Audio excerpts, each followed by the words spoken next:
আপনি কথা বললে আমি শুরু করবো। হ্যাঁ,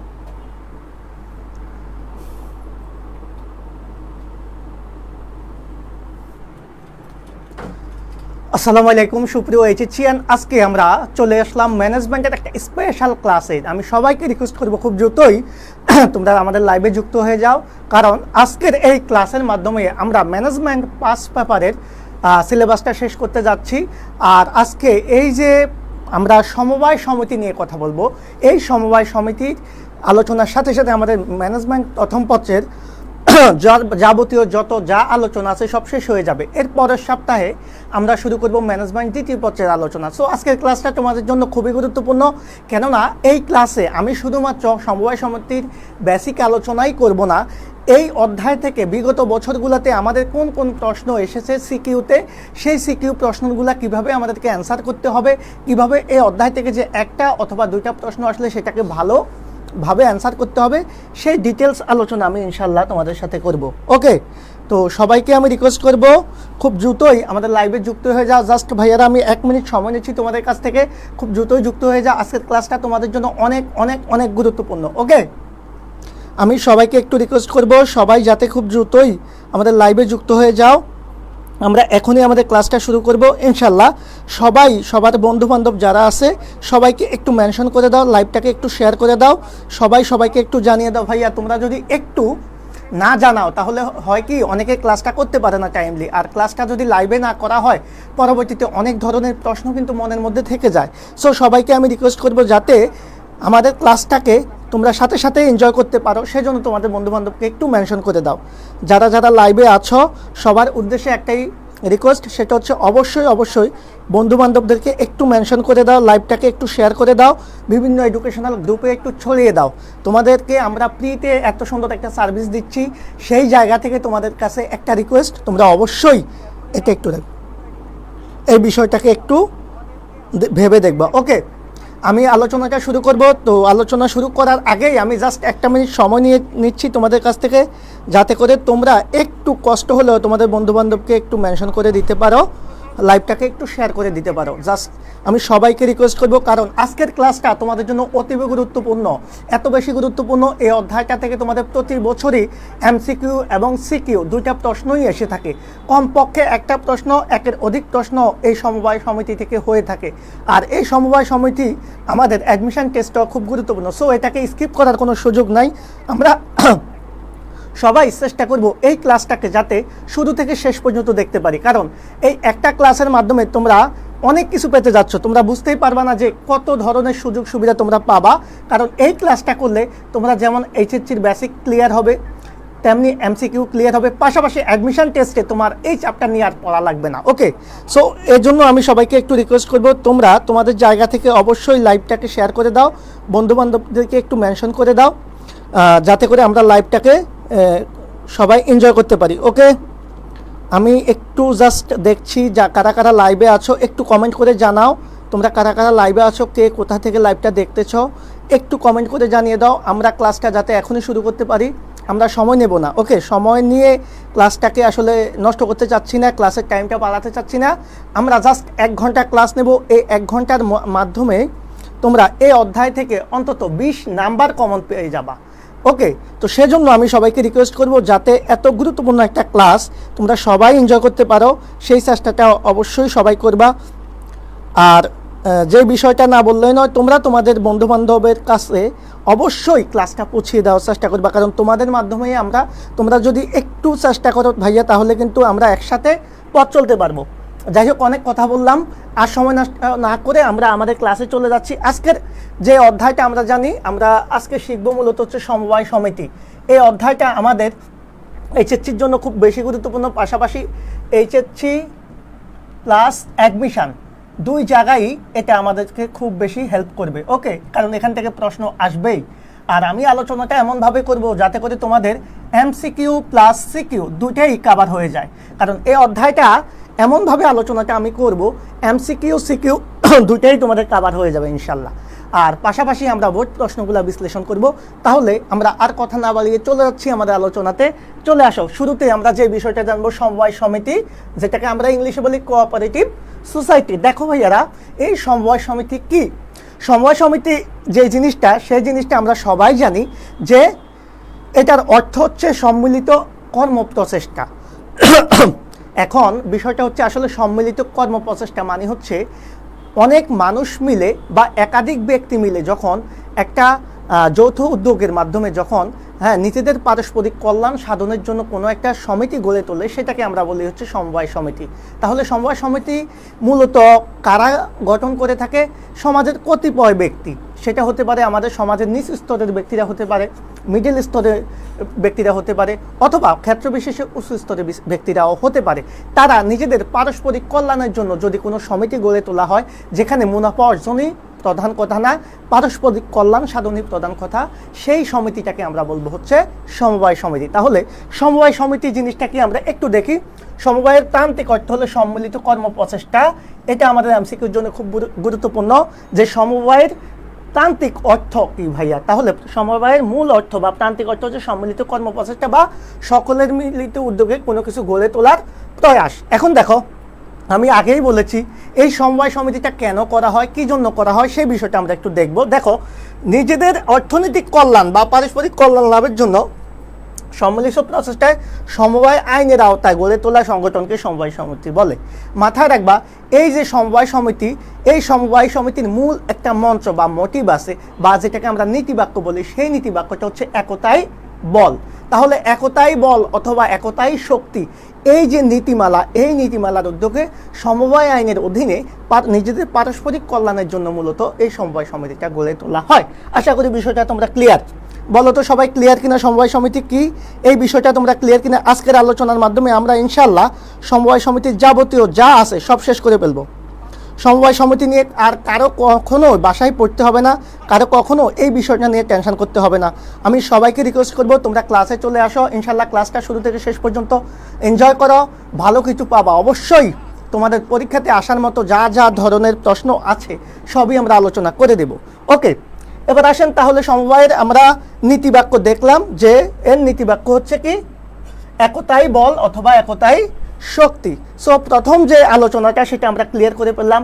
এখন সমবায়ের কিছু গুরুত্বপূর্ণ তথ্য আমাদেরকে মনে রাখতে হবে, যেটা সাধারণত আমাদের এমসিকিউর জন্য খুব বেশি গুরুত্বপূর্ণ, পাশাপাশি সিকিউতে জ্ঞানমূলক যে প্রশ্ন আসবে সেখানেও আমাদের মোটামুটি প্রয়োজন হবে। সো প্রথম যে প্রশ্নটা সেটা হচ্ছে, দেখো সমবায় নিবন্ধন কিন্তু বাধ্যতামূলক। আমি যখন যৌথ মূলধনী কোম্পানি পড়িয়েছি তখন আমি বলেছি যে ব্যক্তি মালিকানার ভিত্তিতে সংগঠন চার প্রকার। একটা হচ্ছে এক মালিকানা, একটা হচ্ছে অংশীদারি, একটা হচ্ছে কোম্পানি বা যৌথ মূলধনী ব্যবসায়, আর একটা হচ্ছে সমবায়। আমি বলেছিলাম এক মালিকানা ব্যবসায় এবং অংশীদারি ব্যবসায় এটার দায় হচ্ছে অসীম, আর যৌথ মূলধনী কোম্পানি এবং সমবায় সমিতির দায় কিন্তু সসীম। কারণ এই দুইটা প্রতিষ্ঠানের নিবন্ধনটা বাধ্যতামূলক, কিন্তু এক মালিকানা ব্যবসায় এবং অংশীদারি ব্যবসায় নিবন্ধন বাধ্যতামূলক নয়। তোমাদের মনে থাকার কথা, সেজন্যই আমাদের এই সমবায় সমিতির নিবন্ধনটা বাধ্যতামূলক। কেননা কারণ এটা আইনের মাধ্যমে চলে। এটা কিন্তু কার মাধ্যমে ভাইয়া? আইনের মাধ্যমে পরিচালিত হয়। এটা কিন্তু আইনের মাধ্যমে পরিচালিত হয়, বাট এক মালিকানা ব্যবসা এবং অংশীদারি ব্যবসা আইনের মাধ্যমে পরিচালিত হয় না। সো এই দুইটা জিনিস, কোম্পানি সংগঠন এবং সমবায় সমিতি, এই দুইটা কিন্তু আইনের মাধ্যমে পরিচালিত এবং এটা নিবন্ধন বাধ্যতামূলক বিদায় দায়টা কিন্তু সসীম। বিষয়টা ক্লিয়ার? আশা করি বিষয়টা ক্লিয়ার। এবার আসেন, সমবায় সমিতির ক্ষেত্রে সরকারি নিয়ন্ত্রণ বজায় থাকে ওই যে আইনের মাধ্যমে, আমরা আগেই বলেছি। আর একটা বিষয় মাথায় রাখবেন, সমবায়ের একজন সদস্য, মাথায় রাখবেন, সর্বোচ্চ পরিমাণ যে 20% শেয়ার ক্রয় করতে পারে। 20% শেয়ার অথবা 5 ভাগের 1 ভাগ শেয়ার, এর বেশি কিন্তু সে ক্রয় করতে পারবে না। কারণ কি? কারণ হচ্ছে, মনে করেন আপনারা 10 জন সদস্য, একটু খেয়াল করবেন, আপনারা কি উদ্দেশ্যে সমবায় সমিতিটা গঠন করেছেন? আপনাদের নিজেদের কল্যাণের জন্য ভাইয়া। এখন এর মধ্যে কেউ যদি অর্থবিত্তশালী হয়ে থাকে, সে যদি একাই অধিকাংশ শেয়ার ক্রয় করে নেয়, তাহলে কিন্তু আপনারা সবাই সমানভাবে সুবিধা পাবেন না। সেজন্য সমবায় আইনের মাধ্যমেই বলা হয়েছে যে একজন সদস্য সর্বোচ্চ 20% শেয়ার ক্রয় করতে পারবে, তার বেশি শেয়ার সে ক্রয় করতে পারবে না। কারণ এখানে আইনের একটা বাধ্যবাধকতা রাখা হয়েছে। আপনারা কি ক্লিয়ার বিষয়টা? এরপরে দেখেন, তাহলে এটা খুবই গুরুত্বপূর্ণ, 5 ভাগের 1 অংশ অথবা 20% শেয়ার তারা ক্রয় করতে পারবে সর্বোচ্চ। ওকে, একজন সদস্য। আর সমবায় সদস্যদের বয়স হচ্ছে আমাদের ওই যে কি বলে বাংলাদেশে বিবাহ আইনের মতো, হ্যাঁ, কমপক্ষে 18 বছর, আর পরিচালকদের বয়স হচ্ছে কমপক্ষে 21 বছর।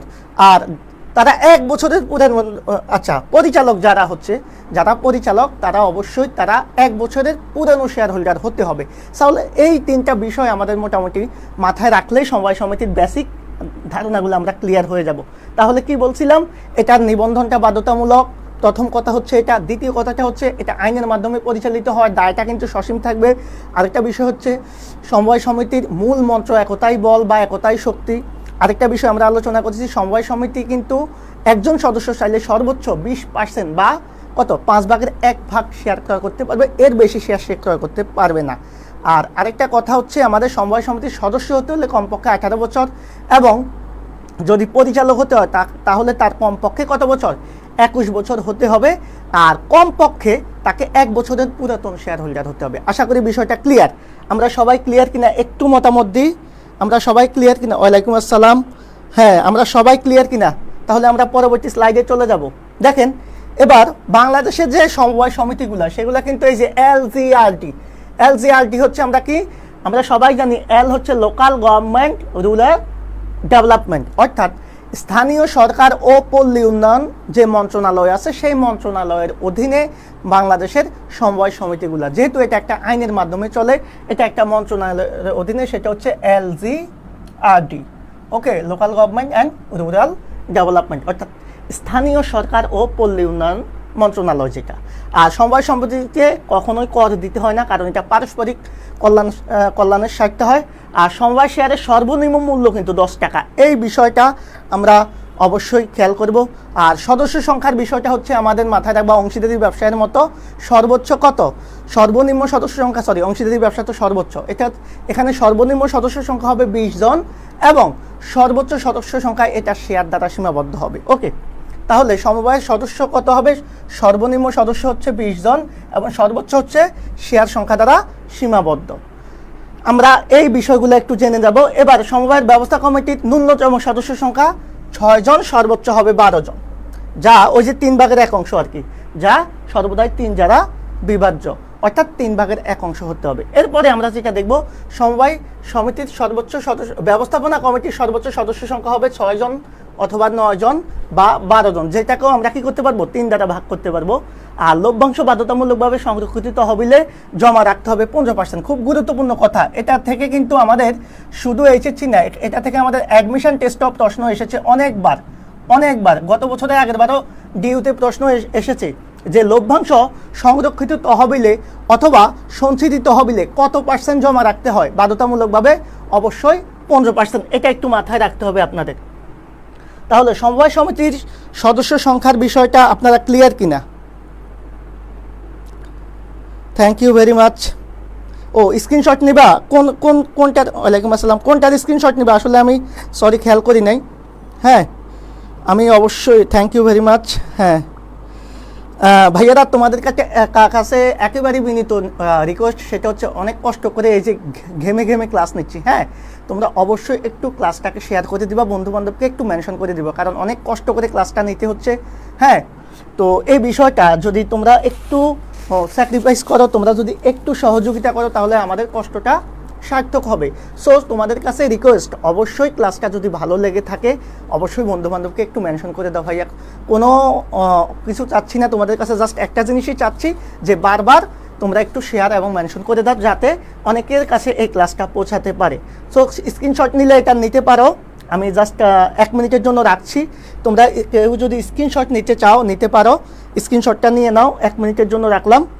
আমি একটা বিষয় রিকোয়েস্ট করব সবার কাছে, সেটা হচ্ছে তোমরা যেখান থেকে আমাদের ক্লাসটা দেখছো সবার প্রতি একটা রিকোয়েস্ট, তোমরা অবশ্যই তোমাদের বন্ধুবান্ধবকে একটু শেয়ার করে দিবা।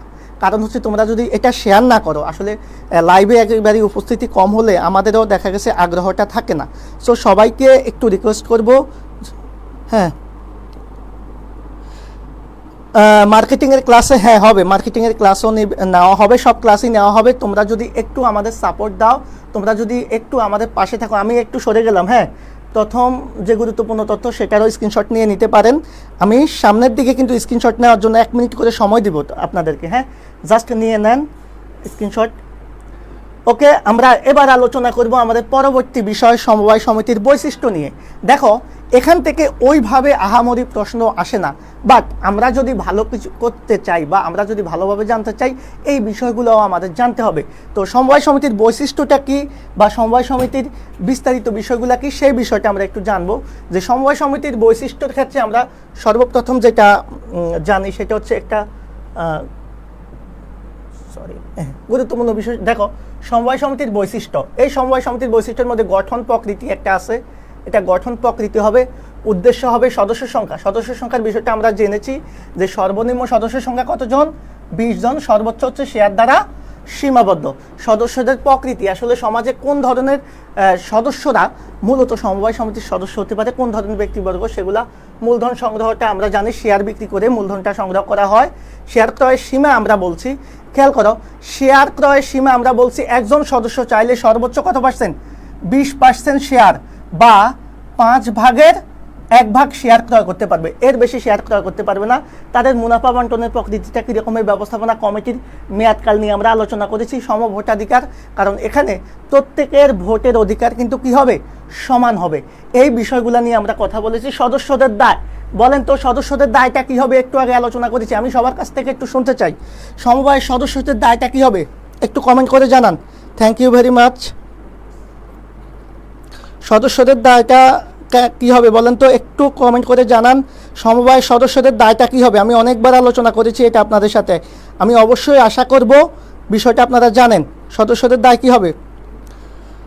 আমাদের 3টায় কিন্তু আরেকটা ক্লাস আছে, আমার 3টায় হচ্ছে আমরা আজকে আর্থিক বিবরণী না, সরি, আর্থিক 3টায় আমরা ক্লাস নিব হচ্ছে আমাদের যৌথ মূলধনী কোম্পানির মূলধন বা শেয়ার ইস্যু নিয়ে। সো শেয়ার ইস্যু নিয়ে যাদের মাথা ব্যথা আছে এখন পর্যন্ত, আমি অবশ্যই রিকোয়েস্ট করবো আপনারা জাস্ট 3টায় ক্লাসে থাকবেন। এই ক্লাসটা শেষে আপনাদের নেক্সট ক্লাস 3টায় অ্যাকাউন্টিং, আর অ্যাকাউন্টিংয়ে আমরা আজকে শেয়ার ইস্যুর সংক্রান্ত, শেয়ার ইস্যুর যত যাবতীয় 14 গোষ্ঠী আছে সব সাফাই করে দেবো ইনশাল্লাহ। হ্যাঁ, আপনারা অবশ্যই ক্লাসে থাকবেন। এবার আসেন আমাদের, আপনারা একটু কমেন্ট করবেন তো, আপনারা কমেন্ট করেন, মেনশন করে দেন, আমি আলোচনাটা সামনে এগিয়ে নিচ্ছি। কারণ আপনারা যদি একটু শেয়ার মেনশন না করেন তাহলে তো হবে না ভাইয়া। আপনাদেরকে অবশ্যই আমাদের পাশে থাকতে হবে, না হলে আমরা তো আপনাদের পাশে থাকতে পারবো না। কারণ সবাইকে প্রয়োজন, আপনাদেরকে আমাদের যেমন প্রয়োজন আমাদেরকেও হয়তো আপনাদের প্রয়োজন। এটা হয়তো অনেকেই এখন বুঝতেছেন না, বাট পরীক্ষার হলে গেলে বুঝবেন যে আসলে এই ক্লাসগুলো কতটা গুরুত্বপূর্ণ ছিল। আমি হলপ করে বলতে পারি, আপনি পেইড টাকা দিয়ে যেখানে যেখানে ভর্তি আছেন সেখানেও আপনি এত ডিটেলস এবং গুরুত্বপূর্ণ আলোচনা পাবেন না, এতটুকু আমি বলতে পারি। আপনারা জানি না আপনারা কি মনে করেন, কি ভাবতেছেন। জাস্ট আমি একটা বিষয় আপনাদের কাছে রিকোয়েস্ট করব, যারা আমাদের ক্লাস নিয়মিত করেন, যারা আমাদের লেভেল সম্বন্ধে মোটামুটি একটা আইডিয়া আছে বা আমাদের ক্লাস করেছেন, তারা হয়তো বুঝতেছেন যে ক্লাসগুলো কতটা ইফেক্টিভ। ওকে, আমি এখন চলে যাচ্ছি আমাদের পরবর্তী আলোচনায়। দেখেন, আমাদের সমবায় সমিতির উদ্দেশ্যটা কি? এই উদ্দেশ্য নিয়ে কথা বলতে গেলে আমরা শুরুতেই বলেছি যে সদস্যদের, সমবায় সমিতির যে সদস্য থাকবে তাদের পারস্পরিক কল্যাণ সাধন। এখন পারস্পরিক কল্যাণের মধ্যে কিন্তু তাদের ঐক্য থাকবে, তাদের সংহতি থাকবে, তাদের আর্থিক কল্যাণ থাকবে, হ্যাঁ, তাদের বিভিন্ন বিষয়ের সুযোগ সুবিধা নিশ্চিত করা থাকবে। তাহলে সর্বপ্রথম উদ্দেশ্য এখানে হচ্ছে আর্থিক কল্যাণ সাধন লেখা হয়েছে। ঐক্য, সংহতি সৃষ্টি, সংঘবদ্ধ করা, কর্মস্পৃহা জাগ্রত, আত্মনির্ভরশীলতা সৃষ্টি। আত্মনির্ভরশীলতা সৃষ্টি মানে হচ্ছে যখন একাধিক ব্যক্তি মিলে আপনারা নিজেরা নিজেদের পারস্পরিক কল্যাণে কোনো সমিতি গড়ে তুলবেন, তখন আপনারা আপনাদের আত্মকর্মসংস্থানও এর মাধ্যমে সৃষ্টি করতে পারবেন, যার কারণে আপনাদের আত্মনির্ভরশীলতা বা নিজের প্রতি নিজের কনফিডেন্স বিল্ড আপ হবে। এটাই হচ্ছে সমবায় সমিতির আরেকটা মোটিভ। এবার আসেন সঞ্চয়ের আগ্রহ সৃষ্টি। আমরা তো জানি যে সমবায় সমিতি করলে আমাদের যে চাঁদাটা হয় সেখানের মাধ্যমে একটা সঞ্চয়ের সৃষ্টি হয়। সো এটা একটা গুরুত্বপূর্ণ বিষয়। পুঁজিগত সমস্যার সমাধান, দক্ষতার উন্নয়ন, মধ্যস্বত্বভোগীদের উপদ্রব রোধ। সবচেয়ে গুরুত্বপূর্ণ একটা কথা, মধ্যস্বত্বভোগীদের। আমরা জানি মধ্যস্বত্বভোগী কারা? যারা হচ্ছে মাঝখানে মিডল হ্যান্ড হিসেবে কাজ করে। মনে করেন আমরা বাজার থেকে যখন চাল কিনে আনি, ভাইয়া এই চালটা কি যত টাকায় কেজি দরে কিনে আনি, মনে করেন 1 কেজি চাল আপনি কিনলেন 60 টাকা, কার কাছ থেকে? আপনি খুচরা ব্যবসায়ীর কাছ থেকে কিনলেন। এই খুচরা ব্যবসায়ী আবার কার কাছ থেকে কিনে আনে? পাইকারের কাছ থেকে। পাইকার আবার কার কাছ থেকে কিনে আনে? উৎপাদকের কাছ থেকে। এই যে উৎপাদক থেকে আপনি ভোক্তা পর্যন্ত পৌঁছানোর মাঝখানে আরও 2টা বা 3টা স্টেপ আপনি পার করে আসতেছেন, এদেরকে মূলত বলা হয় মধ্যস্বত্বভোগী। যারা মূলত উৎপাদন করে না, জাস্ট কি করে? ক্রয় বিক্রয়ের মাধ্যমে একটা নির্দিষ্ট পরিমাণ অর্থ উপার্জন করে নেয়, তাদেরকে বলা হয় মধ্যস্বত্বভোগী। আপনি যদি সমবায় সমিতি করে নিজেদের মতো করে নতুন কিছু সৃষ্টি করেন বা নতুন কোনো উৎপাদন ব্যবস্থা তৈরি করেন, তাহলে এই সমাজে যে মধ্যস্বত্বভোগী যারা আছে তাদের উপদ্রবটা রোধ হয়ে যাবে। এই হচ্ছে কথা।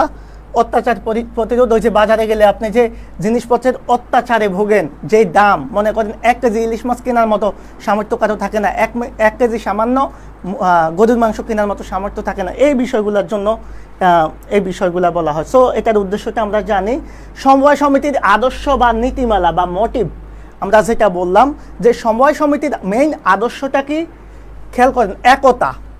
আমি একটু আপনাদের কাছে একটা বিষয় দেখাচ্ছি। এই যে একতা, সাম্য, সহযোগিতা, সততা, আস্থা ও বিশ্বাস, গণতন্ত্র, সংস্কৃতি সংরক্ষণ এবং নিরপেক্ষতা, এই যে আদর্শ বা নীতিমালাগুলো আছে, এখানে কারো কোনো সমস্যা আছে কিনা আপনারা একটু বলেন তো।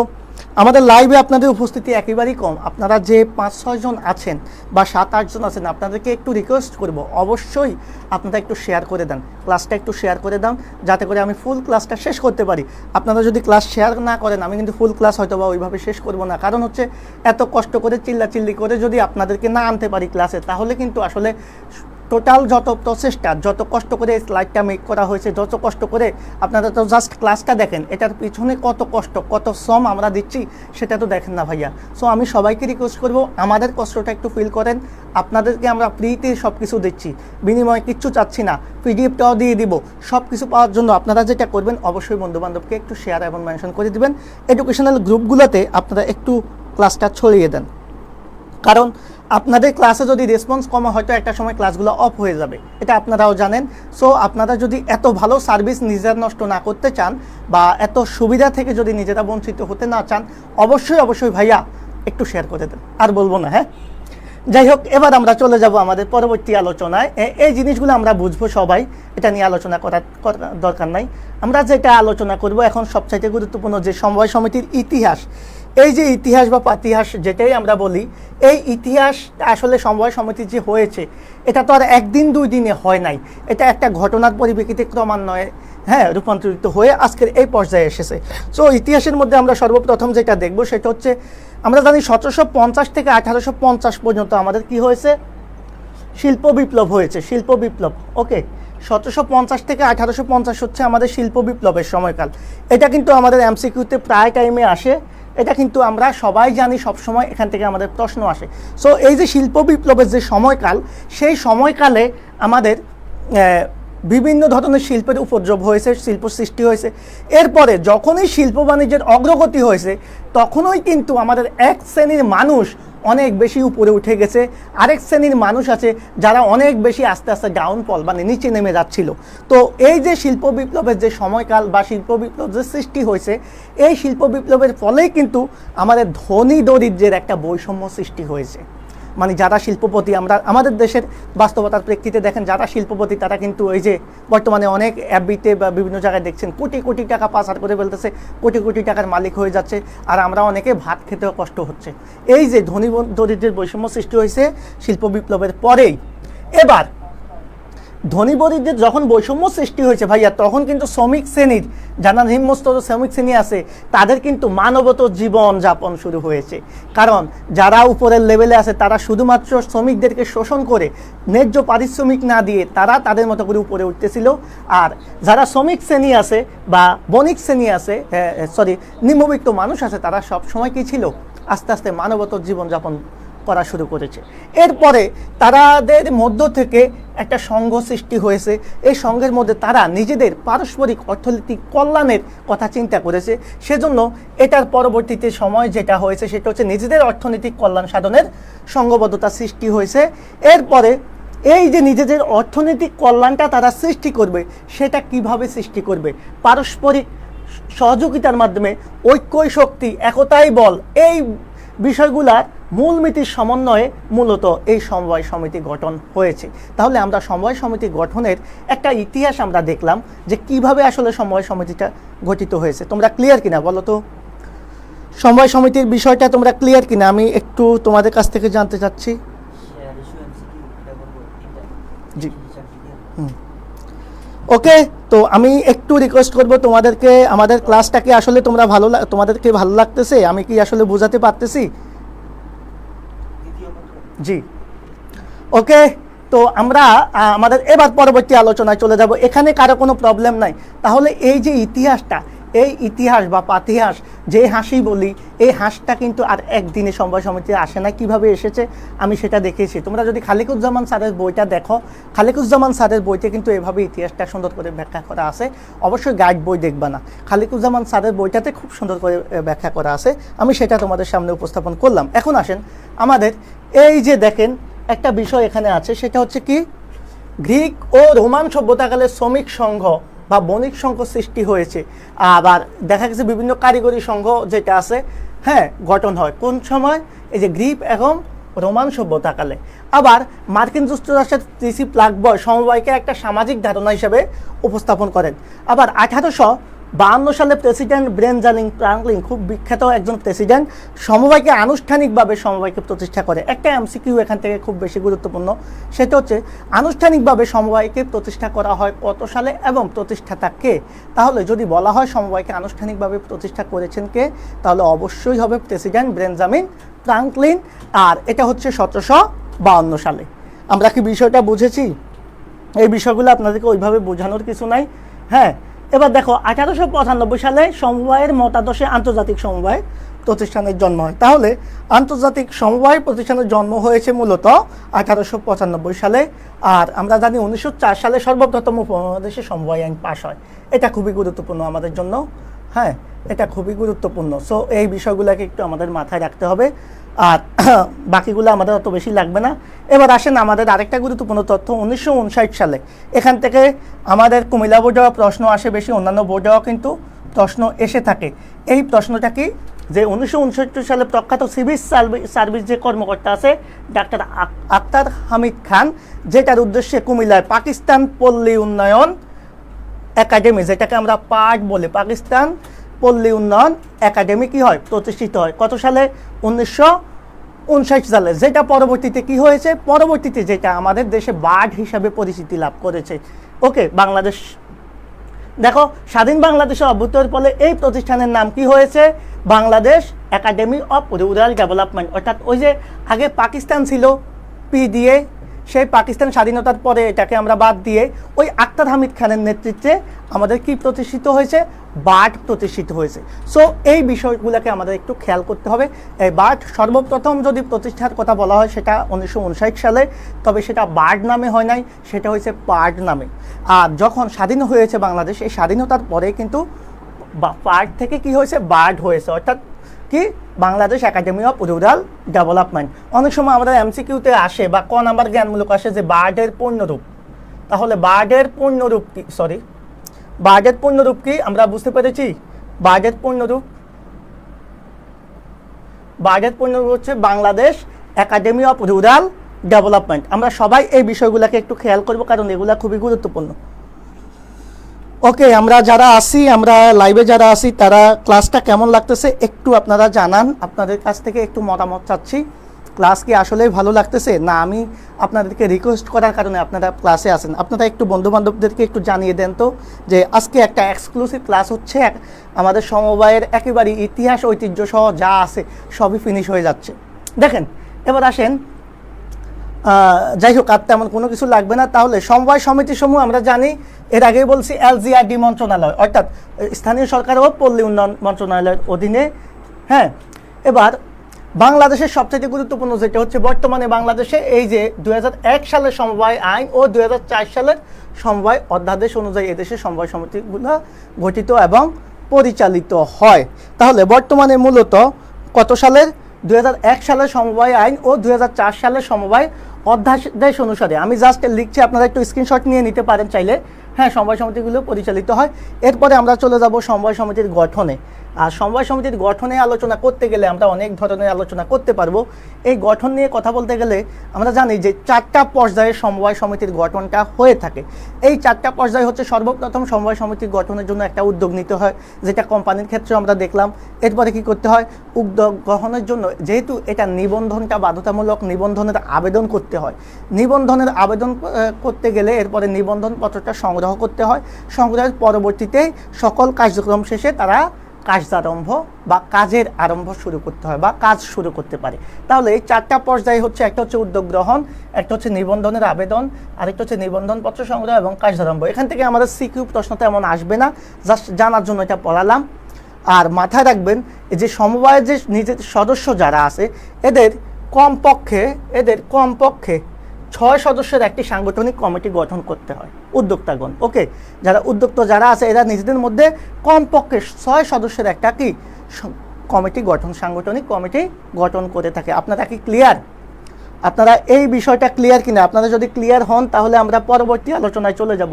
আলোচনা অনেক। ওকে, সমবায় সমিতির সিলমোহর তৈরি করা হয় উদ্যোগ গ্রহণ পর্যায়ে। এটা আমরা জানি। সমবায় সমিতির আইনগত অস্তিত্ব এবং কৃত্রিম ব্যক্তিসত্তা লাভ করে কখন? আমরা কোম্পানির মতোই চিন্তা করব। সমবায় সমিতি একটা আইনগত প্রতিষ্ঠান, আমরা জানি এটা কৃত্রিম ব্যক্তিসত্তার অধিকারী, হ্যাঁ, বা আইনগত এটার একটা অস্তিত্ব আছে। এই জিনিসগুলো লাভ করবে সেটা যখন তারা নিবন্ধনপত্র পাবে। সেই নিবন্ধনপত্র পাওয়ার পর, মাথায় রাখবেন, তাহলে আইনগত অস্তিত্ব এবং কৃত্রিম ব্যক্তিসত্তা লাভ করে নিবন্ধনপত্র পাওয়ার পর আমরা বিষয়গুলো বুঝেছি। সমবায় সমিতির সাথে খসড়া উপবিধি জমা দিতে হয় 3 কপি। এটা আমাদের এমসিকিউর জন্য খুবই গুরুত্বপূর্ণ। আর সবচাইতে গুরুত্বপূর্ণ একটা বিষয় হচ্ছে যে সমবায় যে সমিতির যে নিবন্ধন, এই নিবন্ধনের সময় হচ্ছে সর্বোচ্চ 2 মাস বা 60 দিন। এই হচ্ছে আমাদের সমবায় সমিতি নিয়ে আমাদের মূলত বেসিক আলোচনা।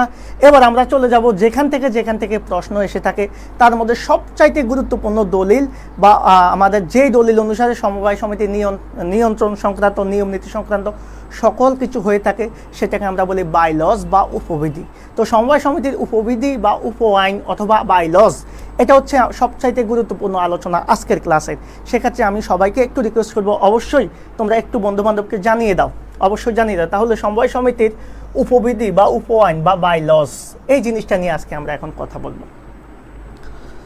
ওকে, মাথায় রাখবেন এটা একটা দলিল, যে দলিলে সমবায় সমিতির অভ্যন্তরীণ এবং বাহ্যিক, মানে ভিতরের এবং বাহিরের কার্যক্রম পরিচালনা এবং নিয়ন্ত্রণ সংক্রান্ত যত নিয়ম নীতি আছে সব নিয়ম নীতি কি থাকে, লেখা থাকে। সেই দলিলটাকে আমরা বলবো হচ্ছে উপবিধি। তাহলে আমরা আবারও বলি, যে দলিলে সমবায় সমিতির কি অভ্যন্তরীণ ও বাহ্যিক কার্যক্রম ও নিয়ন্ত্রণ সংক্রান্ত সকল নিয়ম নীতি লেখা থাকে, সেটাকে বলা হয় সমবায়ের উপবিধি। তার মানে উপবিধি বা উপ আইন মানে হচ্ছে যে দলিলে সমবায় সমিতির এই যে অভ্যন্তরীণ মানে ভিতরে যেমন বাহ্যিক কার্যক্রম পরিচালনা ও নিয়ন্ত্রণ, খেয়াল করবেন, এগুলো একটু মার্ক করবেন। তাহলে কি ভাইয়া আমার সাথে সাথে একটু বলেন, সমবায় সমিতি, এখান থেকে প্রশ্ন আসবেই। আমার কথাটা স্ক্রিনশট দিয়ে রাখেন, পরীক্ষার হলে গেলে এখান থেকে প্রশ্ন পাবেনি। হয় এমসিকিউ পাবেন, না হয় সিকিউ পাবেন। এমসিকিউ তো পাবেনই, সিকিউ পাবেনি উপবিধি থেকে। সবচাইতে মানে 100% প্রশ্ন পাবেন, 100% প্রশ্ন পাবেন, 100%, কোনো কথা নাই। সো এটাকে আপনারা একেবারেই মুখস্থ করে ফেলবেন। মুখস্থ বলতে একেবারে হাফেজের মতো মুখস্থ না, বুঝবেন।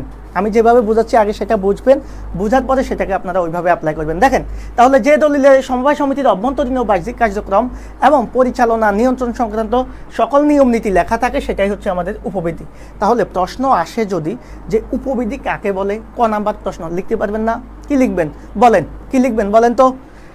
অবশ্যই আমার ভাইয়া আপুরা, আপনারা কি লিখবেন বলেন? আপনারা কি আমার ক্লাসটা বুঝতে পারতেছেন? আপনারা কি ক্লাসে আসেন সবাই, নাকি আমাকে দেখে সবাই চলে গেছেন? আপনারা কোথায় আছেন? ক্লাসে কারা কারা আছেন একটু দেখান তো, একটা লাভ রিয়েক্ট দেন তো, একটু লাভ রিয়েক্ট দেন। আমি দেখি আপনারা কারা কারা ক্লাসে আছেন, আমি একটু দেখি, আমি একটু আপনাদেরকে দেখতে চাই। হ্যাঁ, সরাসরি তো দেখতে পারবো না, সেক্ষেত্রে জাস্ট কমেন্টের মাধ্যমে বা রিয়েক্টের মাধ্যমে আপনারা জানান যে আপনারা আছেন। তাহলে যে দলিলে সমবায় সমিতিতে অভ্যন্তরীণ ও বাহ্যিক কার্যক্রম ও পরিচালনা এবং নিয়ন্ত্রণ সংক্রান্ত নিয়ম নীতি লেখা থাকে, সেটাই উপবিধি বলা হয়।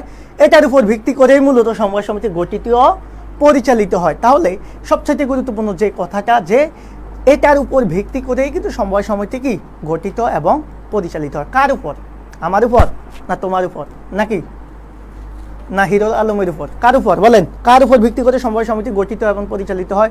অবশ্যই উপবিধির উপর। এবার দেখেন, এই যে উপবিধির উপর ভিত্তি করে মূলত সমবায় সমিতি গঠিত ও পরিচালিত হয়, সেজন্য এই উপবিধিটিকেই বলা হয় সমবায় সমিতির প্রধান দলিল বা মূল দলিল বা একমাত্র প্রধান দলিল অথবা সংবিধান বা গঠনতন্ত্র। তাহলে সমবায় সমিতির প্রধান দলিল, সংবিধান বা মূল দলিল বা গঠনতন্ত্র বলা হচ্ছে উপবিধিকে। তাহলে সমবায় সমিতির উপবিধি সংক্রান্ত যে কথাগুলো এসেছে সেগুলো আমরা পারবো কিনা। আমি দেখলাম আবারও আপনাদের লাইভে আপনাদের উপস্থিতি কমে যাচ্ছে, সেক্ষেত্রে আমি কিন্তু ক্লাসটাকে কন্টিনিউ করব না। আমি বারবার বলতেছি যে ভালো কিছু পেতে হলে একটু আপনাদেরকে অবশ্যই সহযোগিতা করতে হবে, সহযোগিতার হাত বাড়িয়ে দিতে হবে। ভাইয়া, সহযোগিতার হাত যদি না বাড়ান তাহলে আমরা কি করব? এই যে প্রত্যেকটা ক্লাসের পিছনে আমাদের এত শ্রম, এত পরিশ্রম, সেটা সার্থক করতে হবে আপনাদেরকেই। আপনারা যদি এখানে ক্লাস করে একটু 2-4 জনকে জানান, বলেন যে এখানে যে ফ্রি ক্লাসগুলো হচ্ছে সেগুলো আমাদেরকে পরীক্ষাতে অনেক বেশি হেল্প করতেছে কিনা সেটা বুঝবেন কখন? কয়দিন পর। হ্যাঁ, ওই যে মানুষ সবসময় একটা কথা মাথায় রাখবেন, আমি সবসময় একটা কথা বলি, মানুষ পৃথিবীর সবচাইতে আশ্চর্যজনক এবং বোকা প্রাণী। হ্যাঁ, কেননা তাদের ভালোটা বুঝে ধরা খাওয়ার পর, কখনো আগে বুঝে না। সকল মানুষই, প্রায় ম্যাক্সিমাম মানুষই, সেক্ষেত্রে বুদ্ধিমান যারা বা জীবনে যারা সফল হয় তারা দেখবেন ভবিষ্যতের ভাবনা ভেবেই বর্তমানে কাজটা করে। ওকে, তো এই বিষয়গুলোকে আপনাদের অবশ্যই মাথায় রাখতে হবে, কখনো ঘাবলে যাওয়া চলবে না। আমি আপনাদের জন্য একটা কথা বলি, সেটা হচ্ছে আপনারা যে কঠিন বলেন বা পরীক্ষা পেছানোর জন্য আন্দোলন করেন, আসলে আন্দোলন যে সময়টাতে আপনারা করেন বা যে জন্য করেন, সেটার চেয়ে বেশি গুরুত্বপূর্ণ হচ্ছে আপনি একটা জিনিস চিন্তা করেন, আপনি এতদিন কি করেছেন। সো আপনি আপনার দায়টা একটু নেওয়ার চেষ্টা করেন। আমি যদি আপনাদের সাথে অনেকেই আছে, আচ্ছা যারা আন্দোলন করতেছেন তাদের সাথে দেখবেন হয়তো আপনার আন্দোলনের মধ্যে আপনার 20% স্টুডেন্ট আন্দোলন করতেছেন, বাকি 80% স্টুডেন্ট কিন্তু ঘরে বসে তাদের প্রিপারেশনটা নিচ্ছে। তারা এইরকম আমাদের লাইভ ক্লাস দেখছে, তারা এইরকম আমাদের ক্লাসগুলো দেখছে, নোট করতেছে, শেয়ার করতেছে, তারা আবার এখান থেকে পড়াশোনা করতেছে, কিন্তু আপনারা রাস্তায় বসে বসে আন্দোলন করতেছেন। কি হবে? দিন শেষে যারা আন্দোলন করেন নাই তারাই সফল হবে, কারণ হচ্ছে তারা সময়টা তো পড়াশোনাতে দিচ্ছে। আপনি হ্যাঁ পরীক্ষা পিছাতে পারে, সেটা আলাদা কথা, বাট আমি বলি আন্দোলন করেন আর যাই করেন, আপনি দেখবেন যে আপনার পড়াটা আসলে এখন পর্যন্ত ঠিক আছে নাকি না, আগামীকালকে পরীক্ষা হলে আপনি আসলে কি করতে পারবেন, এই বিষয়গুলো মাথায় নিয়ে আপনারা সামনের দিকে যাবেন। সো যারা ক্লাস করতেছে তারা অবশ্যই কিছু না কিছু পাচ্ছে বিদায়, এখানে যারা আছে 12-13 জন, অবশ্যই তারা একটা বেনিফিট পাচ্ছে এই ক্লাসগুলো থেকে, সেজন্য তারা ক্লাসে আসে, কারণ এখানে কাউকে জোর করে ক্লাসে রাখা যায় না। সো এই ক্লাসগুলোর গুরুত্ব আপনারা বুঝলে আপনারা ভালো কিছু করতে পারবেন, আর না বুঝলে আসলে কি করবেন না করবেন সেটা আপনাদের বিষয়। আমি একটা কথা বলি, আমরা যখন আপনাদের মতো ছিলাম, মানে স্টুডেন্ট লেভেলে ছিলাম, তখন কিন্তু আমরা এত সুযোগ সুবিধা পাইনি। আমার এখনও মনে আছে ক্লাস 9-এ আমি একটা ম্যাথ পারতাম না, মানে আমাদের পরীক্ষাতে একটা ম্যাথ একটু জটিল করে দিয়েছে, ওই জটিল ম্যাথটা মানে আমি কারো কাছ থেকে সমাধান পাচ্ছিলাম না, মানে এত মানে অসহায় হয়ে যাচ্ছিলাম যে এই ম্যাথটা কীভাবে সলভ হবে, হ্যাঁ কিভাবে করতে হবে, এই ম্যাথটা আমি পাচ্ছি না। বর্তমানে কি হচ্ছে, আপনার যে কোনো ধরনের সমস্যা কিন্তু নিমেষেই গুগল বলেন, ইউটিউব বলেন, বা আমাদের মতো যারা মেন্টর আছে তাদের কাছে বলেন, আপনি খুব সহজে সমাধানটা পাচ্ছেন। তারপরেও আপনাদের এই অবস্থা। আর আমরা কীভাবে পড়াশোনাটা করেছি, আমাদের সফলতার গল্প যদি শুনতে চান তাহলে দেখা গেছে আপনি বুঝবেন যে আসলে পড়াশোনাটা এত সহজ না। যদি এত সহজ না হতো তাহলে কেউ আর মাটি কাটতো না, কেউ রিক্সা চালাতো না, কেউ আমাদের বিদেশ যেত না, অন্য কাজ করতো না, সবাই পড়াশোনাটাই করতো। সো পড়াশোনাটা একেবারেই সহজ বিষয় না, এটা ধৈর্যের বিষয়, এটা পরিশ্রমের বিষয়, এটা আত্মত্যাগের বিষয়। এই বিষয়গুলোকে আপনাদের অবশ্যই মাথায় নিয়ে সামনের দিকে যেতে হবে। সো এই কথাগুলো আপনারা অবশ্যই মাথায় রাখবেন। আমি একটা বিষয় বিশ্বাস করি, পরিশ্রম কখনো মানুষকে ঠকায় না। আপনাকে আপনার বন্ধু ঠকাতে পারে, আপনার গার্লফ্রেন্ড ঠকাতে পারে, আপনার বয়ফ্রেন্ড আপনাকে ঠকাতে পারে, বাট পড়াশোনা আপনাকে কখনোই ঠকাবে না, এতটুকু নিশ্চিত থাকেন। আপনি যতটুকু পড়বেন ততটুকু পাবেন, আপনি যত বেশি পরিশ্রম করবেন তত বেশি উপরে যাবেন। হ্যাঁ, হতে পারে ক্ষেত্র বিশেষে লাকের কারণে আপনি হয়তো যেই জায়গায় যাওয়ার কথা তার থেকে একটু নিচু জায়গায় গিয়েছেন, বাট আপনি যেখানে যাওয়ার কথা সেখানে যাবেনই। কিন্তু আপনি পড়াশোনাটা না করলে, পরিশ্রম না করলে কিন্তু সেই জায়গাটা আপনি যেতে পারবেন না। এখন আপনি তখন সমাজকে দায়ী করবেন, দেশকে, রাষ্ট্রকে দায়ী করবেন, আপনার ফ্যামিলিকে দায়ী করবেন, সর্বোপরি একটা সময় নিজের কাছে দায়ী মনে হবে। ওকে, এই কথাগুলো আপনারা অবশ্যই মাথায় রাখবেন। তাহলে সমবায় সমিতির উপবিধি নিয়ে আমরা আর কোনো আলোচনা করলাম না, আমরা চলে যাব আমাদের পরবর্তী আলোচনায়। তাহলে ওকে, উপবিধিতে শেয়ারের পরিমাণ ও শেয়ারের মূল্য উল্লেখ থাকে আমরা জানি। সমবায় সমিতি নিবন্ধনকালে অন্যান্য দলিলের সাথে 3 কপি উপবিধি নিবন্ধকের কাছে জমা দিতে হয়। এই হচ্ছে আমাদের কথা। আমাদের আজকের ক্লাসের একটা গুরুত্বপূর্ণ আলোচনা হচ্ছে আমাদের সমবায় সমিতির প্রকারভেদ। এই সমবায় সমিতির প্রকারভেদ বা সমবায় সমিতি কি সেটা নিয়ে কথা বলতে গেলে অনেক অনেক অনেক কথা বলতে হবে। সো এই সমবায় সমিতির প্রকারভেদের মধ্যে আমরা 4 ভাগে এটাকে ভাগ করে থাকি। খেয়াল করো, 4 ভাগে। এই 4 ভাগে কি কি? একটা হচ্ছে সদস্যদের প্রকৃতি বিচারে বা সাধারণ শ্রেণীবিভাগ, একটা হচ্ছে উদ্দেশ্যগত দিক বিচারে বা কার্যভিত্তিক শ্রেণীবিভাগ, একটা হচ্ছে সাংগঠনিক স্তর বিভাগে, আর একটা হচ্ছে দায়ের প্রকৃতি বিচার। দায়ের প্রকৃতি বিচারে আমরা জানি 2 ধরনের দায় আছে, একটা হচ্ছে সসীম দায় আর একটা হচ্ছে অসীম দায়। এটা আমরা সবাই জানি। আর মাথায় রাখবেন, আমাদের এই যে শ্রেণী বিভাগ এখানে আছে, এটার সাথে আপনি খালিকুজ্জামান স্যারের বইয়ের মিল পাবেন। আমি আবারও বলছি, কিন্তু মার্কেটে অনেক গাইড বা অ্যাডমিশন টেস্টের অনেক বইতে কিন্তু এই শ্রেণী বিভাগটাকে অন্যরকম করে করা হয়েছে। সো ঘাবড়াবেন না। আমি মনে করি বাংলাদেশের সবচাইতে ভালো ম্যানেজমেন্টের জন্য বই, বা এখন পর্যন্ত যে বইটা আমার কাছে সবচাইতে ভালো লাগে, আমি সেটা প্রেফার করি খালিকুজ্জামান স্যারের বইটা। সো ওই বইটা থেকেই কিন্তু আমি এই শ্রেণী বিভাগটা করেছি, পাশাপাশি কিছু জিনিস আমি অ্যাড করেছি। সো এই বিষয়টা আপনারা একটু দেখেন। তাহলে এই আমরা যেটা বলেছি যে আমাদের এই সদস্যদের প্রকৃতি ভিত্তিতে কী হয়, উৎপাদক সমবায় সমিতি আছে, বিক্রেতা সমবায় সমিতি আছে, এটা খুবই গুরুত্বপূর্ণ। উদ্দেশ্যগত দিক থেকে আমাদের কি হয়, ক্রয় সমবায় সমিতি আছে, বিক্রয় সমবায় সমিতি আছে, ঋণদান সমবায় সমিতি আছে, উন্নয়ন সমবায় সমিতি আছে। হ্যাঁ, সাংগঠনিক স্তর প্রাথমিক সমবায় সমিতি আছে, কেন্দ্রীয় সমবায় সমিতি আছে, আবার জাতীয় সমবায় সমিতি আছে। হ্যাঁ, এই বিষয়গুলো দেখতে হবে। আর দায়ের ভিত্তিতে আমরা দেখলাম যে আমাদের সসীম দায় আর অসীম দায়। আমরা এবার চলে যাব এটার শ্রেণী বিভাগের আলোচনায়। দেখেন, উৎপাদক সমবায় সমিতি কি? উৎপাদক সমবায় সমিতি হচ্ছে সাধারণত এই যে মহাজন বা মধ্যস্থ ব্যবসায়ী থেকে পরিত্রাণের উপায় হিসাবে ক্ষুদ্র শিল্পের মালিকগণ ও উৎপাদকগণ মিলে। আমি একটা জিনিস এখানে মার্ক করে দিই আপনাদের জন্য। ক্ষুদ্র শিল্পের মালিক ও উৎপাদকগণ মিলে যে ধরনের সমবায় সমিতি আমাদের গঠন করে, সেটা হচ্ছে উৎপাদন সমবায় সমিতি। মাথায় রাখবেন, উৎপাদক সমবায় সমিতিটা একটু বড় আকারের সমবায় সমিতি, কারণ এখানে মূলত ক্ষুদ্র শিল্প, আমরা জানি বাংলাদেশের ক্ষুদ্র শিল্পটা হচ্ছে অনেক বড় শিল্প, যেখানে 10 কোটি টাকার উপর বা 50 কোটি টাকার উপর অধিক মূলধন থাকে। আর এই ক্ষুদ্র শিল্পের মালিক এবং উৎপাদকগণ যে ধরনের সমবায় সমিতি করে, সেটা হচ্ছে উৎপাদক সমবায় সমিতি। যেমন এটার উদাহরণটা আমাদের খুব বেশি গুরুত্বপূর্ণ, উদাহরণটা মাথায় রাখতে পারলেই হবে। যেমন কৃষক সমবায় সমিতি, মৎস্যচাষী, সহশিল্পী, দুগ্ধ উৎপাদকারী, প্লাস্টিক সামগ্রী, তাঁতিদের সমবায় সমিতি। আমাদের একটা প্রশ্ন প্রায় টাইমে এসে থাকে, সেটা হচ্ছে তাঁতিদের সমবায় সমিতি কি? সো এই যে তাঁতিদের সমবায় সমিতি, সেটাও কিন্তু উৎপাদক সমবায় সমিতি। এই ধরনের সমিতি উদ্দেশ্য বিষয়ে সাধারণত বহুমুখী সমবায় সমিতির মতো হয়ে থাকে। মানে উদ্দেশ্যের ভিত্তিতে আমরা যখন সমবায় সমিতির ভাগ করেছি, দেখেন এই যে উদ্দেশ্যের ভিত্তিতে এখানে কিন্তু ওই নিচে আছে, সেটা এখানে দেখা যাচ্ছে না, এখানে বহুমুখী সমবায় সমিতি একটা আছে। এই উৎপাদক সমবায় সমিতি কিন্তু বহুমুখী সমবায় সমিতির মতো। আমরা উৎপাদক সমবায় সমিতি কি সেটা কি পারবো? তাহলে উৎপাদক সমবায় সমিতি কারা গঠন করে থাকে আমরা একটু মাথায় রাখবো। সেটা হচ্ছে ক্ষুদ্র শিল্পের মালিক এবং উৎপাদকগণ। আর এটার উদাহরণগুলো আমরা কি দিতে পারি?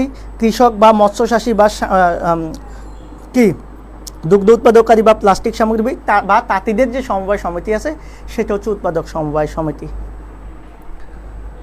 ওকে, আমরা এই বিষয়গুলো কি দেখেন, বারবার ঘেমে যাচ্ছি, ক্লাস কি নিব, ঘেমে অস্থির। এবার আসেন আমাদের বিক্রেতা সমবায় সমিতি। এই বিক্রেতা সমবায় সমিতি জিনিসটা কি আমি একটু আপনাদেরকে বলি। আপনারা কারা আছেন ক্লাসে? হ্যাঁ, হিরো আলম তো এখন ব্র্যান্ডই, এটা ঠিক আছে। বর্তমানে হচ্ছে কারা ব্র্যান্ড।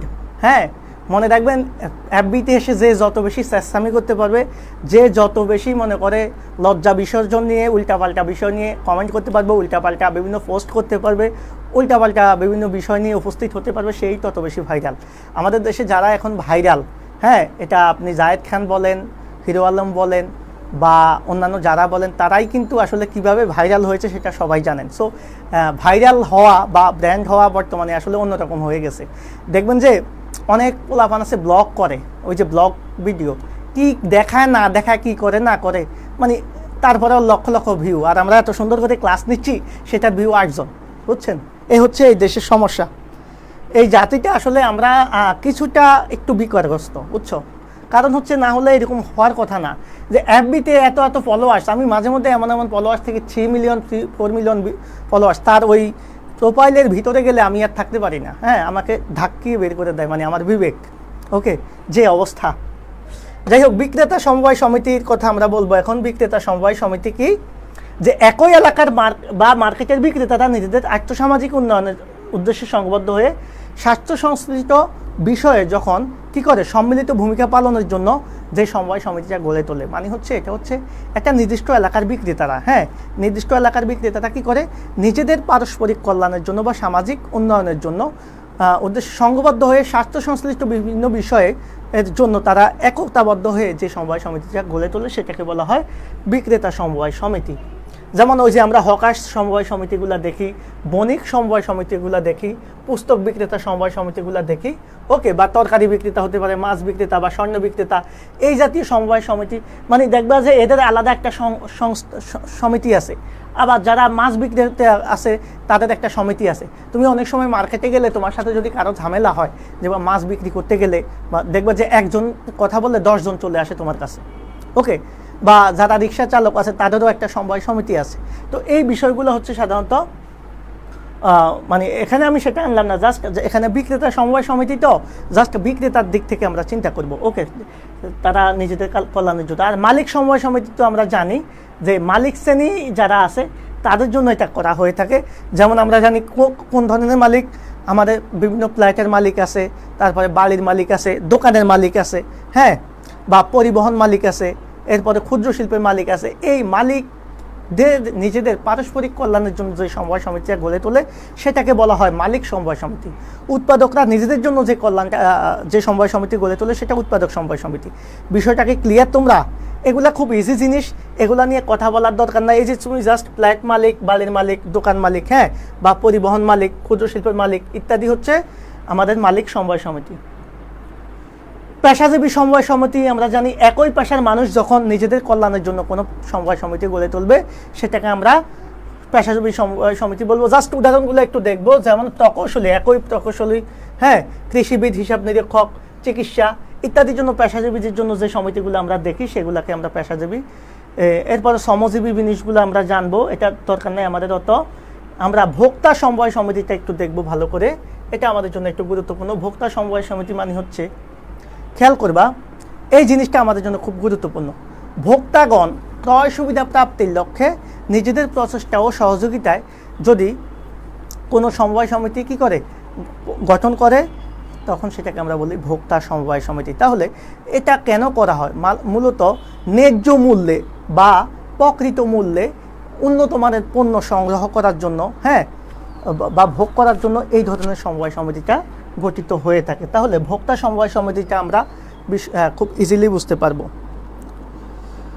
ক্লাসে কারা কারা আছেন? একেবারেই লাইভে উপস্থিতি কম হয়ে গেছে মনে হয়। আমি গতকালকেও এটা খেয়াল করেছি, যখন 40 মিনিটের উপর আপনাদের ক্লাস হয়ে যায় আপনারা আর ধৈর্য ধারণ করতে পারেন না। হয়তো অনেকে রেকর্ড দেখেন, বাট লাইভে যদি আমার সাথে আপনারা 10-15 জনের কম থাকেন তাহলে তো লাইভ কন্টিনিউ করা সম্ভব না। এইভাবে আপনারা যদি এই যে একটা ইনসাল্টিং বিষয় হয়ে যাচ্ছে, বুঝছেন, আপনারা একটু অন্তত 10-15 জন তো ক্লাসে আসবেন। আরে একা একা এমনি এক স্টুডিওর ভিতরে একা একা কথা বলতেছি, আশেপাশে কেউ নাই, তো যদি আপনারা আমার সাথে থাকেন তাহলে তো একটু সাহস পাই, হ্যাঁ, ভূত পেতনিরও তো ভয় টয় থাকে মাঝে মাঝে, ওকে। তো এই হচ্ছে বিষয়। আসলে আজকে আলোচনাটা খুব ডিটেলস করেছি, তো সেজন্য একটু প্রবলেম হচ্ছে হয়তো বা অনেকের। যাই হোক, এবার আমরা চলে যাব যে এই যে সদস্যদের ক্রেতাদের বার্ষিক ক্রয়কৃত পণ্যের মূল্য তাদের মুনাফা অনুসারে বণ্টিত হবে। এই সমিতিতে স্ট্যাম্প ও নিবন্ধনের জন্য কোনো ফি লাগে না।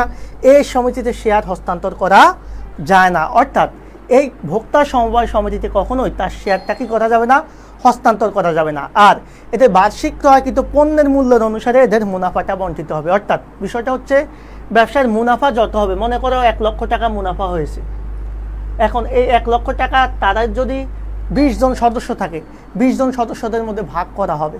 তবে ভাগটা কিভাবে করা হবে?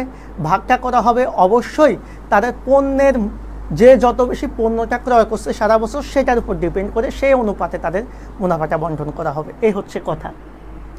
ওকে, আমরা চলে যাব আমাদের পরবর্তী আলোচনায়। বিশেষ শ্রেণীর এটা লাগবে না আমাদের, বিক্রয় সমবায় সমিতি তো আমরা বললাম বিক্রেতাগণ, এটা নিয়ে ঋণদান সমবায় সমিতি হচ্ছে আমরা ওই যে ঋণ সুবিধা লাভের জন্য যে সমবায় সমিতি গড়ে তোলে, উন্নয়ন সমবায় সমিতি লাগবে না, গৃহ নির্মাণ সমবায় সমিতি আবাসিক এলাকার সমবায় ব্যাংক, এটা আমরা একটু দেখি। সমবায় ব্যাংকটা একটু দেখব। অনেকগুলো ক্ষুদ্র ক্ষুদ্র সমবায় ঋণদান সমিতি একত্রিত হয়ে নিজেদের আর্থিক প্রয়োজন মেটানোর জন্য কোনো ব্যাংকিং ব্যবস্থা গড়ে তুললে সেটাকে আমরা বলবো হচ্ছে কি বলবো, সমবায় ব্যাংক। ওকে, আর বহুমুখী সমবায় সমিতি আমরা আগেও বলেছি যে এই উৎপাদন বা ক্রয় বিক্রয় ঋণদান সমবায় সমিতি ইত্যাদি বিভিন্ন উদ্দেশ্য অর্জনের জন্য যদি কোনো সমবায় সমিতি গঠিত হয়ে থাকে সেটাকে আমরা বহুমুখী সমবায় সমিতি বলবো। আর এবার আসেন আমাদের প্রাথমিক সমবায় সমিতি, এই বিষয়টা আমাদের একটু গুরুত্বপূর্ণ, এটাকে আমরা একটু অন্যভাবে দেখব। দেখেন,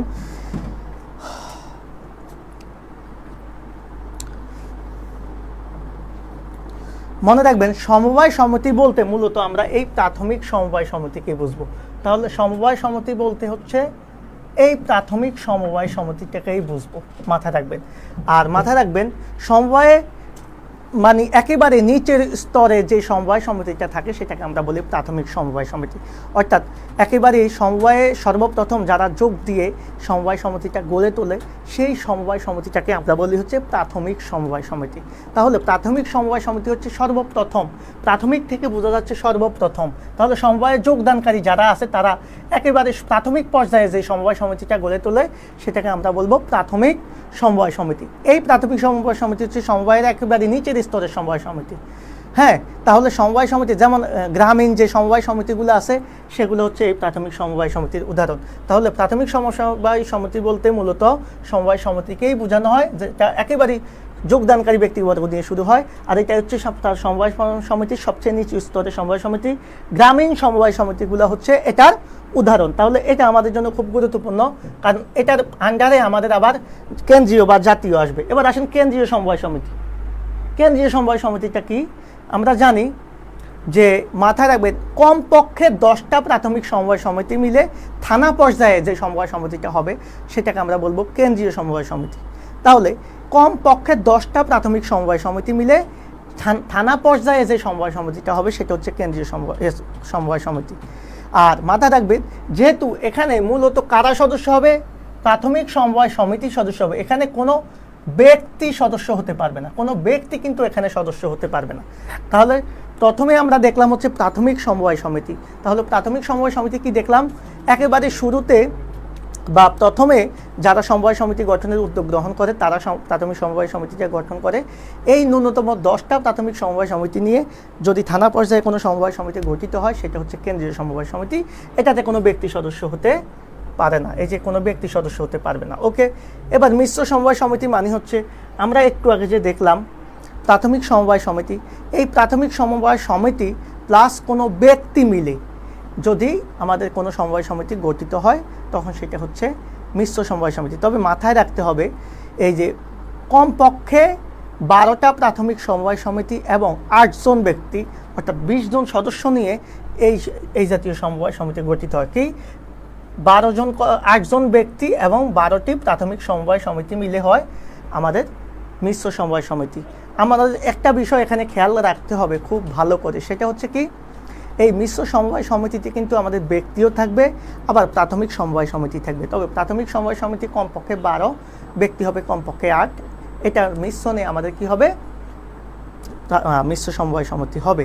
তাহলে মিশ্র সমবায় সমিতিতে কিন্তু ব্যক্তিও আছে আবার প্রাথমিক সমবায় সমিতি আছে, কিন্তু যা কেন্দ্রীয় সমবায় সমিতিতে আমাদের কি আছে, শুধু প্রাথমিক সমবায় সমিতিগুলো আছে যেখানে কোনো ব্যক্তি সদস্য হতে পারে না। এবার আসেন আমাদের, তাহলে এই বিষয়গুলো আমরা খেয়াল করব। ব্যক্তি ও সমিতি সদস্য হতে নির্বাচিত ব্যক্তিদের উপর ব্যবস্থাপনার দায়িত্ব বা প্রতিনিধির দায়িত্বটা থাকে, সেটা আমরা বুঝেছি। তাহলে প্রথমে আমরা কি শিখলাম, প্রাথমিক। আচ্ছা, এটা আমরা একটু পরে আবার রিপিট করব। প্রাথমিক শিখলাম, এরপরে আমরা শিখলাম হচ্ছে কেন্দ্রীয়, এরপরে হচ্ছে মিশ্র। ওকে, মিশ্র, এই 3টা বিষয় আমরা একটু মাথায় রাখবো। এবার আসো জাতীয়। ওই যে কেন্দ্রীয় যেটা বলেছি যে 10টা কেন্দ্রীয় সমিতি মিলে সমবায় সমিতি মিলে একটা জাতীয় সমবায় সমিতি হয়। তাহলে কমপক্ষে 10টা কেন্দ্রীয় সমবায় সমিতি মিলে জাতীয় সমবায় সমিতি গঠিত হয়। এতে কোনো নির্দিষ্ট ব্যক্তি সদস্য হতে পারে না, এটা আমরা জানি। বাংলাদেশ কৃষক সমবায় সমিতি এটার উদাহরণ। খুবই গুরুত্বপূর্ণ কথা। তাহলে সমবায় সমিতির ক্ষেত্রে আমাদের তিনটা বিষয় এখানে আমরা খেয়াল করবো, একটু তিনটা বিষয় একটু খেয়াল করি। দেখো, প্রথমে আমরা শিখলাম হচ্ছে প্রাথমিক, এরপরে শিখলাম আমরা হচ্ছে কেন্দ্রীয়, আমি জাস্ট বিষয়গুলো দেখাচ্ছি, কেন্দ্রীয়, এরপরে হচ্ছে আমাদের জাতীয়, আবার আছে মিশ্র। এই তিন ধরনের সমবায় সমিতিটা আমরা একটু মাথায় রাখতে হবে। তো প্রাথমিক সমবায় সমিতিগুলোর ক্ষেত্রে আমরা কি বলবো, প্রাথমিক সমবায় সমিতিগুলোর ক্ষেত্রে আমরা বলবো হচ্ছে, মাথায় রাখবা যে কমপক্ষে কয়টা, কমপক্ষে 20 জন সদস্য নিয়ে যেটা হয়, 20 জন সদস্য নিয়ে প্রাথমিকভাবে যেটা হয়। আর কেন্দ্রীয় হচ্ছে মাথায় রাখবা কমপক্ষে 10টি প্রাথমিক সমবায় সমিতি মিলে, প্রাথমিক সমবায়, আমি জাস্ট সংক্ষেপে লিখলাম। আর জাতীয় হবে কমপক্ষে, মানে প্রাথমিক থেকে হবে কেন্দ্রীয়, খেয়াল করবা, হ্যাঁ, কেন্দ্রীয় থেকে হবে আমাদের কি জাতীয়। এই জিনিসটা একটু মাথায় রাখলেই হবে, এই জিনিসটা একটু মাথায় রাখলে হবে। প্রাথমিক থেকে কেন্দ্রীয়, কেন্দ্রীয় থেকে জাতীয়, জাতীয় হবে ওই যে কমপক্ষে 10টি কি হবে কেন্দ্রীয় সমবায় সমিতি মিলে হবে কি জাতীয়। আমরা কি বিষয়টা বুঝেছি? খুব ইজিলি আমি দেখিয়ে দিলাম যে প্রাথমিক হচ্ছে স্বাভাবিকভাবে কমপক্ষে 20 জন সদস্য হবে যারা শুরু করবে। এবার কেন্দ্রীয় হবে কি, কেন্দ্রীয় সমবায় সমিতিটা হবে এই যে প্রাথমিক সমবায় সমিতি, কমপক্ষে 10টা প্রাথমিক সমবায় সমিতি মিলে কি হবে, একটা কেন্দ্রীয় সমবায় সমিতি হবে। আবার এই যে কেন্দ্রীয় সমবায় সমিতি, এইরকম কমপক্ষে 10টা কেন্দ্রীয় মিলে কি হবে, জাতীয় হবে। তাহলে প্রাথমিক থেকে কেন্দ্রীয়, কেন্দ্রীয় থেকে জাতীয়। আর মিশ্রটা হবে কি, আমাদের এই যে প্রাথমিক সমবায় সমিতি আছে 8 জন ব্যক্তি প্লাস 12টি প্রাথমিক সমবায় মিলে হবে মিশ্র। আমরা এখান থেকে আমরা খুবই গুরুত্বপূর্ণ একটা আইডিয়া পেয়ে গেলাম যে আমাদের সমবায় সমিতির যে শ্রেণী বিভাগটা, সেখানে আমরা এই বিষয়টা একটু মাথায় রাখবো। সবাই ক্লিয়ার কিনা, আমি একটু জাস্ট দেখছি সবাই ক্লিয়ার কিনা, আপনারা সবাই ক্লিয়ার কিনা, এটা একটু স্ক্রিনশট আপনারা দিয়ে রাখতে পারেন, আপনাদের কাজে লাগবে আশা করি। হ্যাঁ, থ্যাংক ইউ ভেরি মাচ। যারা লাইভে এখনও আছেন, যারা ক্লাস করতেছেন, একটু কমেন্ট করেন, একেবারে লাস্ট পর্যায়ে এসে একটু কমেন্ট দেখতে চাচ্ছি আপনাদের, যে আসলে ক্লাসটা আপনাদের কেমন লাগছে, বা আজকের ক্লাসটাতে আমি যা পড়ালাম সেটা কেমন হলো, বা আপনারা বুঝতে পেরেছেন কিনা। আপনারা জাস্ট একটা স্ক্রিনশট নেন, স্ক্রিনশট নিয়ে এই বিষয়টা আপনারা দেখেন ক্লিয়ার কিনা আপনারা। তাহলে আমরা এই যে প্রাথমিক কেন্দ্রীয় সমবায় সমিতি এগুলা নিয়ে কথা বলে ফেলেছি। এবার আমরা চলে যাব সমবায় সমিতির, হ্যাঁ খেয়াল করবেন, সমবায় সমিতির মূলধন, সদস্যদের মূলধন। আচ্ছা, এখানে কালারটা একটু চেঞ্জ করে দিচ্ছি। সমবায় সমিতির সদস্যদের মূলধন বা আমানত 500 টাকার কম হলে উপবিধি অনুযায়ী ব্যবসা না চালালে উপবিধির শর্ত ভঙ্গ করলে এটা বিলোপ সাধন হতে পারে। ওকে, বিলোপ সাধনের আরও 2টা রুলস ছিল, সেগুলো এই যে নিবন্ধনের 12 মাস বা 1 বছরের মধ্যে কাজ শুরু না করলে বা টানা 18 মাস ব্যবসায় বন্ধ থাকলে সমবায় সমিতি কী হতে পারে, বিলোপ সাধন হতে পারে। আমাদের মোটামুটি আলোচনা আপনাদের সাথে শেষ। এখন একটা প্রশ্ন এখানে আমি জাস্ট লিখেছি যে সমবায় সমিতি অর্জিত মুনাফার কত অংশ সমবায় উন্নয়ন তহবিলে চাঁদা হিসাবে দেখতে হয়। এটা হবে আনসার 3%। উন্নয়ন তহবিলে দিতে হয় 3%, আর সংস্কৃতি তহবিলে রাখতে হয় কত পার্সেন্ট, 15%। এটা আমরা আলোচনা করেছি শুরুতেই। এবার আমরা বোর্ড প্রশ্নগুলো একটু বিশ্লেষণ করব, জাস্ট 2 মিনিট সময় দেব। এই 2 মিনিটে আমরা একটু বোর্ড প্রশ্নগুলো বিশ্লেষণ করে জাস্ট দেখেন প্রথম প্রশ্নটাই দেখেন কমন পড়ছে কিনা। কমন পড়ছে ঢাকা বোর্ড 2022 সালে কমন পড়ছে সমবায়ের উপবিধি কি। এখন সমবায়ের উপবিধি কি আমার কি আর আপনাদের বলা লাগবে? আমার মনে হয়তো বলার দরকার নাই। এরপরে দেখেন একতাই বল বলতে কি বোঝায়, পড়িয়েছি না যে সমবায়ের মূল শক্তি বা মূল মোটিভ একতাই বল বা শক্তি, অর্থাৎ 10 মিলে করি কাজ হারি জিতি নাহি লাজ, এগুলা নিয়ে কথা বলেছি। সদস্যের বিচারে কোন ধরনের সমবায় সমিতি, এটা আপনি উদ্দীপক করলেই পারবেন। সো এগুলো আপনারা এমনিতেই পারবেন। আমি জাস্ট রাজশাহী বোর্ড 2022 সালের প্রশ্ন, সমবায়ের মূল মন্ত্র কি?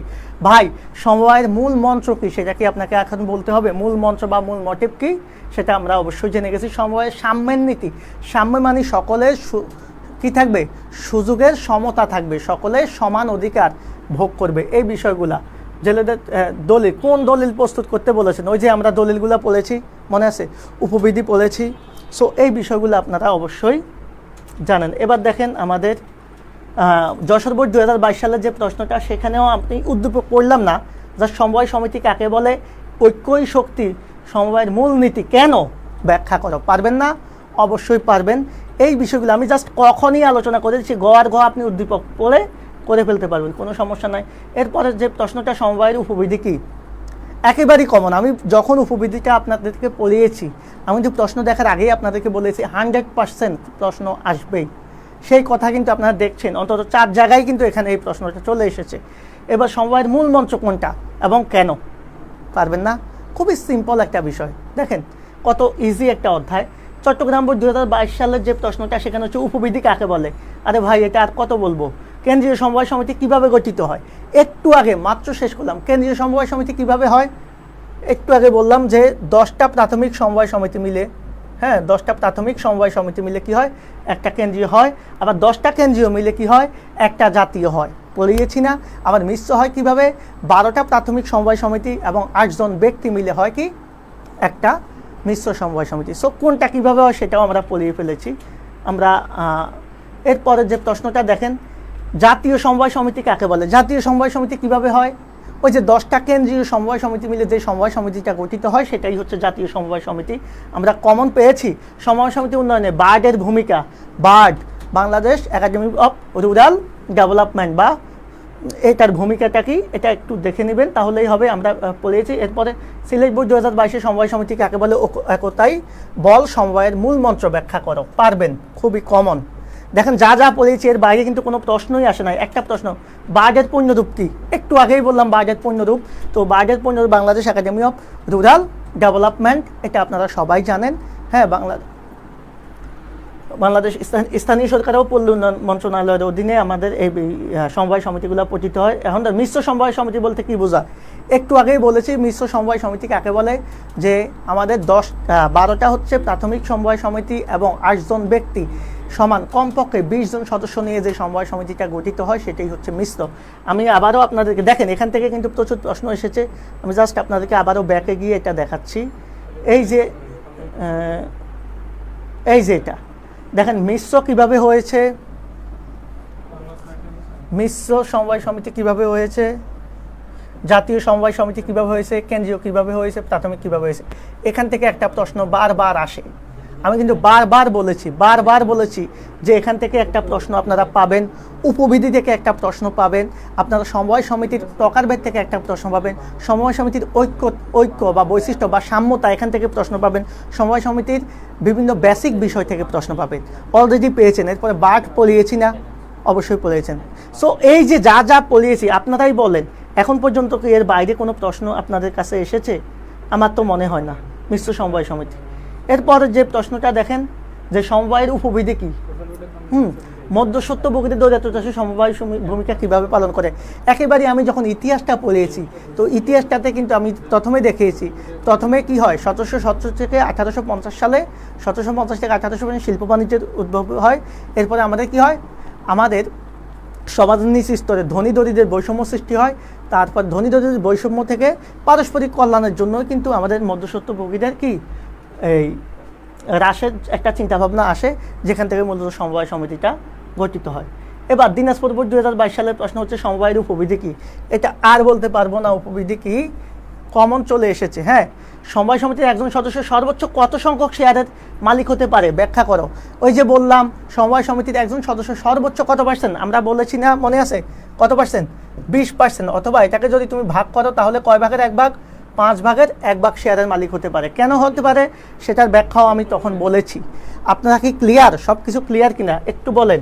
এবার দেখেন ময়মনসিংহ বোর্ড 2022, এটা শেষ করে আমরা ক্লাসটা শেষ করব। দেখেন আমাদের ব্যবসায় পরিবেশ, এটা অন্য ব্যবসা পরিবেশ থেকে চলে এসেছে। সমবায় সমিতিকে স্বল্প বিত্ত মানুষের সংগঠন বলা হয় কেন, স্বল্প বিত্ত সম্পন্ন মানুষের বলা হয় কারণ হচ্ছে সমবায় সমিতিগুলো মূলত সমাজের যারা স্বল্প বিত্তশালী বা নিম্ন স্তরের মানুষ বা মধ্যবিত্ত মানুষ, তারা পারস্পরিক কল্যাণের জন্য মূলত এই সমবায় সমিতিটা পরিচালনা করে থাকে বা গঠন করে থাকে। এই যে আলোচনাটা আমরা করলাম, খেয়াল করেন, এই যে সমবায় সমিতি নিয়ে আমরা এত আলোচনা করলাম, এই আলোচনা থেকে আপনারা কি বুঝলেন, যে আপনারা সমবায় সমিতির যতগুলা বিষয় নিয়ে আমি কথা বলেছি সেখান থেকে আমরা একটা চাইলে সাজেশনের মতো করতে পারি। সেটা হচ্ছে কি কি জিনিসটা এখানে আমরা পড়বো সেই বিষয়গুলো আমি অলরেডি বলে দিয়েছি। জাস্ট আপনারা কি পড়বেন, সমবায় সমিতি কি, সমবায় সমিতি কি, কাকে বলে এটা, সমবায় সমিতির উপবিধি পড়বেন, এরপরে এই যে বৈশিষ্ট্যর মধ্যে হচ্ছে আপনি ওই যে একতা সাম্য, হ্যাঁ একতা সাম্য এগুলো পড়বেন, হ্যাঁ। তারপর হচ্ছে আপনি সমবায় সমিতির ইতিহাসটা একটু দেখবেন, ইতিহাসটা ওই যে জাস্ট ইতিহাসটা একটু দেখবেন।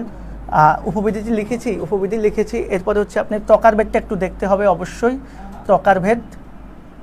এরপরে ওই যে জাতীয় কেন্দ্রীয়, হ্যাঁ যা পড়িয়েছি এগুলা পড়লেই আপনি সমবায় সমিতি থেকে প্রশ্ন কমন পাবেন। আজকের আলোচনায় আমি সমবায় সমিতির একেবারে 14 গোষ্ঠী শেষ করে দিয়েছি। বিশ্বাস না হলে ভাইয়া একবার ক্লাসটা করবেন, এরপরে আপনারা বিচার করবেন যে আপনি যখন পড়তে যাবেন আর কোনো কিছু এক্সট্রা পড়া লাগবে কিনা। তো সবাইকে ধন্যবাদ। আমি আবারও রিকোয়েস্ট করব আপনারা নিয়মিত আমাদের ক্লাসগুলো করেন, আমার ক্লাসগুলো করেন, আপনারা ইনশাল্লাহ ভালো কিছু পাবেন, ভালো পরীক্ষা দিতে পারবেন। আপনাদেরকে 3টার অ্যাকাউন্টিং ক্লাসে অর্থাৎ শেয়ার ইস্যুর ক্লাসের স্বাগতম জানিয়ে আমি একেবারে ক্লাসটা শেষ করছি। সবাইকে ধন্যবাদ। আসসালামু আলাইকুম।